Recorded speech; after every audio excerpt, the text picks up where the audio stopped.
চট্টগ্রামের সাগরিকায় সিরিজ জয়ের মিশনে বুধবার মাঠে নামছে বাংলাদেশ। প্রথম টি-20-তে তাওহিদ হৃদয় ও শামীম পাটোয়ারির ঝড়ো ব্যাটিংয়ে নিউজিল্যান্ডকে হারিয়ে আত্মবিশ্বাসী লিটন দাসের দল।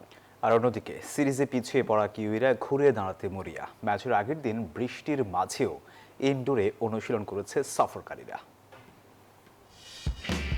প্রথম টি-20-তে তাওহিদ হৃদয় ও শামীম পাটোয়ারির দুর্দান্ত ব্যাটিংয়ে দারুণ জয় তুলে নিয়ে এখন ফুরফুরে মেজাজে বাংলাদেশ দল। অধিনায়ক লিটন দাসের নেতৃত্বে সিরিজের শুরুটা যেভাবে হয়েছে তাতে আত্মবিশ্বাস এখন তুঙ্গে টাইগার শিবিরে। ব্যাট হাতে আগ্রাসী ক্রিকেট আর চাপের মুহূর্তে দায়িত্বশীল পারফরম্যান্স, এসব মিলিয়ে প্রথম ম্যাচেই নিজেদের শক্তির জানান দিয়েছে স্বাগতিকরা। অন্যদিকে হাই স্কোরিং ম্যাচে হার দিয়ে সিরিজে পিছিয়ে পড়েছে নিউজিল্যান্ড, তাই দ্বিতীয় ম্যাচের আগে ঘুরে দাঁড়ানোর লক্ষ্য নিয়ে প্রস্তুতি নিচ্ছে কিউইরা। ম্যাচের আগের দিন চট্টগ্রামের বৃষ্টি থাকলেও থেমে থাকেনি তাদের অনুশীলন। সাগরিকার ইনডোর সুবিধা কাজে লাগিয়ে ঐচ্ছিক অনুশীলনে ঘাম জড়িয়েছে সফরকারীরা। তাতে বোঝাই যাচ্ছে সিরিজে টিকে থাকতে দ্বিতীয় ম্যাচকে বেশ গুরুত্ব দিয়েই দেখছে তারা। বাংলাদেশ অবশ্য ভিন্ন পথে হেঁটেছে। প্রথম ম্যাচে জয়ের পর বাড়তি চাপ না নিয়ে টিম হোটেলেই বিশ্রামের সময় কাটিয়েছে লিটনরা। যুক্তরাষ্ট্রের 1 নম্বর জিম চেইন গোল্ড জিম এখন আবারও বাংলাদেশে।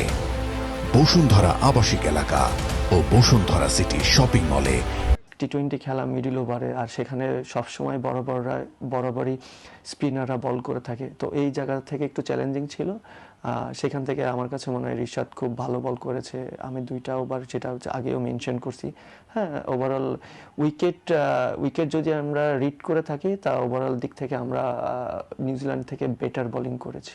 প্রথম টি-20-তে জয় পাওয়ার পর দলের আত্মবিশ্বাস বেড়েছে, আর তাতে এবার লক্ষ্য একটাই, দ্বিতীয় ম্যাচে জয় দিয়ে সিরিজ নিশ্চিত করা। আমার জন্য একটু ডিফিকাল্ট ছিল প্রথম ম্যাচে, বাট আমি ওটা যত তাড়াতাড়ি মানিয়ে নিয়েছি। তাড়াতাড়ি করতে পারাটা আমার জন্য খুব ভালোই ছিল।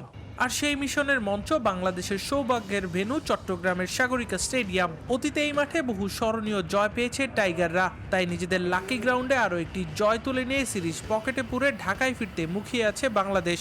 এখন দেখার বিষয় লিটনদের সেই স্বপ্ন পূরণ হয় কিনা, নাকি ঘুরে দাঁড়িয়ে সিরিজের সমতায় ফিরবে নিউজিল্যান্ড।